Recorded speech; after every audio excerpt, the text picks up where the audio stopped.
Radio City podcast फिरत्या चाकावर with RJ Shaunak. Imagine करा, तुम्ही अशा ठिकाणी आहात जिथे आसपास बघितलं तर काहीच दिसत नाहीये, कारण किर्र असा अंधार आहे. आकाशामध्ये चंद्रही नाहीये, कारण अमावस्या जवळ आली आहे. अर्थातच तुम्ही घनदाट जंगलामध्ये आहात आणि डोंगराच्या पायथ्याशी आहात याची तुम्हाला जाणीव होतीये. अशा ठिकाणी कोणालाही भीती वाटेल, पण भीती न वाटण्याचं एक खूप मोठं कारण तिथे आहे. ते म्हणजेच आसपास जिथे बघावं तिथे अब्जावधी असे काजवे जे चमचमतायत या अंधारामध्ये. असं वाटतंय तुम्ही एखादी आकाशगंगा जवळून बघताय. असं वाटतंय जंगलातल्या प्रत्येक झाडावर जसं आपण डेकोरेशनसाठी लाइटिंग करतो तशी लाइटिंग केली आहे. आणि हे दृश्य असं आहे जे आयुष्यात तुम्ही कधीच पाहिलेलं नाहीये. आता तुम्हाला वाटायला लागलंय की हा क्षण कधी संपूच नाही. तर मित्रांनो, आज मी तुम्हाला दाखवणार आहे काजवा महोत्सव.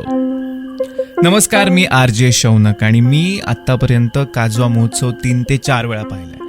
बेसिकली मे महिन्याच्या एंडला, शेवटच्या आठवड्यामध्ये, आणि जून महिन्याच्या पहिल्या आठवड्याच्या दरम्यान हा काजव्यांचा ब्रीडिंग पिरियड असतो, म्हणजेच प्रजननाचा काळ असतो. या दरम्यान होतं काय की जो मेल काजवा असतो तो स्वतःमधल्या काहीतरी युनिक गोष्टी फिमेल काजव्याला दाखवून आकर्षित करण्याचा प्रयत्न करतो.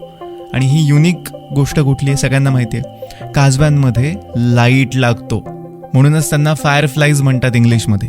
सो त्यांची ही एक प्रायव्हेट मुवमेंट सुरू असते. आपल्यासारखी माणसं जाऊन भारी काहीतरी म्हणून बघून येतात. खरं तर पूर्वीच्या काळी जेव्हा जंगलांचं प्रमाण हे शहरांच्या आसपास सुद्धा जास्त असायचं तेव्हा तिथे सुद्धा हा प्रकार बघायला मिळायचा. पण आता शहरं वाढत गेली आणि जंगलांच्या कमतरतेमुळे हे सगळं आता एकवटलेलं आहे सह्याद्रीच्या आसपास. आपला सह्याद्री हा बायोडायव्हर्सिटीसाठी ओळखला जातो आणि त्यासाठी युनेस्कोने याला वर्ल्ड हेरिटेज साईट म्हणून सुद्धा मान्यता दिली आहे. मी तुम्हाला म्हटलं ना की मेल काजवा आपल्यातलं काहीतरी युनिक दाखवून फिमेलला आकर्षित करतो. मला नाही वाटत की फक्त काजव्यांपुरता मर्यादित आहे. नीट पाहिलं तर आपण सगळे हेच करत असतो. जेव्हा उन्हाळा संपत येतो आणि पाऊस एखादा होऊन जातो त्या दरम्यान या काजव्यांचं प्रमाण सगळ्यात जास्त बघायला मिळतं. आणि जेव्हा पावसाळा ऑफिशियली सुरू होतो ना तेव्हा मग हे काजवे लपून जातात. काजवा महोत्सव बघण्यासाठी आम्ही नगरवरनं निघालो दुपारी आणि आमचा इरादा होता की सनसेटच्या आधी भंडारदारा धरणापर्यंत पोहोचायचं. आणि मग आम्ही तशा पद्धतीने प्लॅन केलं होतं. दुपारी मध्ये थांबून छान असं जेवण केलं आणि पोहोचलो भंडारदारा धरणाजवळ. विस्तीर्ण पसरलेलं हे धरण आहे आणि त्याच्या आसपास तुम्हाला उंच उंच असे सह्याद्रीतले डोंगर दिसतात. भंडारदऱ्याविषयी मी तुम्हाला सांगितलं होतं की प्रवरा नदीवर हे धरण बांधलंय आणि प्रवरा नदीचा उगम होतो तिथेच असलेल्या रतनगडावरून. हा रतनगड सुद्धा आपल्याला या किनारी दिसत असतो.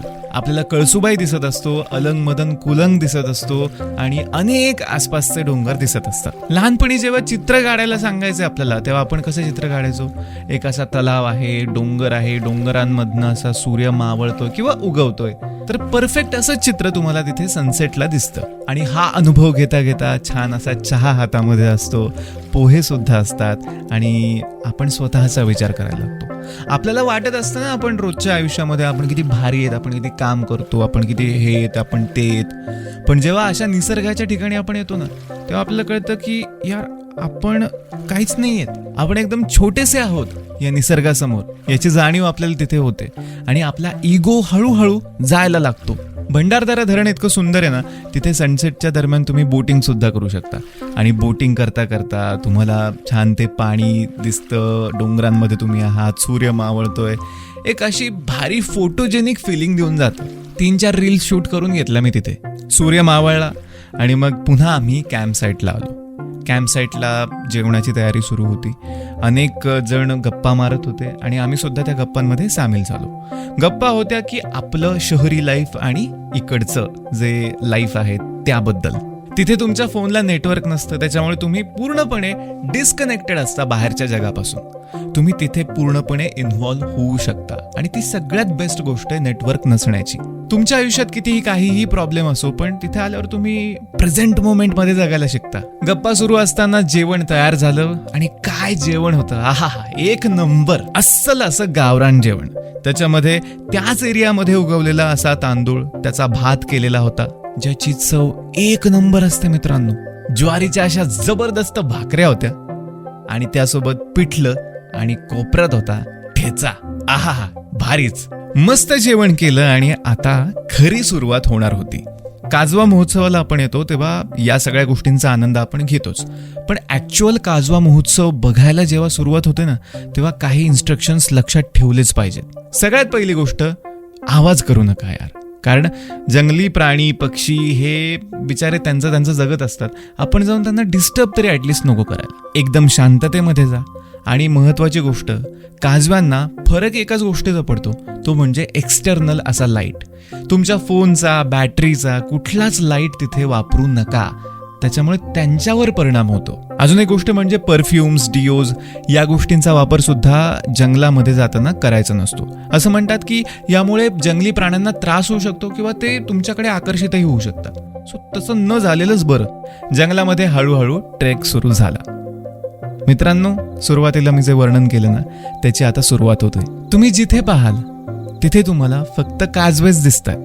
प्रत्येक झाडावर तुम्हाला असंख्य असे काजवे दिसतात जे लुकलुकतायत, चमचमतायत. आपण अवाक होतोय कारण याआधी असं दृश्य आपण कधीच पाहिलेलं नसतं. जसजसे तुम्ही डीप फॉरेस्ट मध्ये जाता तशी काजव्यांची इंटेन्सिटी आणि संख्या दोन्हीही वाढत जात आहे. मनमंदिरा गाण्यामध्ये दाखवल्यापेक्षा 10 पट भारी हे दृश्य असतं आणि तुम्ही हे दृश्य आपल्या माइंडमध्ये कसं कॅप्चर करता येईल हा प्रयत्न करत असता. अजून एक भारी गोष्ट म्हणजे तुमचा फोन कितीही भारी असो, तुमच्याकडे कितीही भारी कॅमेरा असो, हे दृश्य टिपता येत नाही. त्याच्यामुळे सगळे एकदम शांतपणे त्याच मोमेंटचा आनंद घेत असतात. पुन्हा एकदा सांगतो, असं खरंच आपण कधीच अनुभवलेलं नसतं आणि प्रत्येकाने आयुष्यामध्ये एकदा तरी किंवा अनेकदा, काहीच हरकत नाहीये, हे अनुभवायला पाहिजे.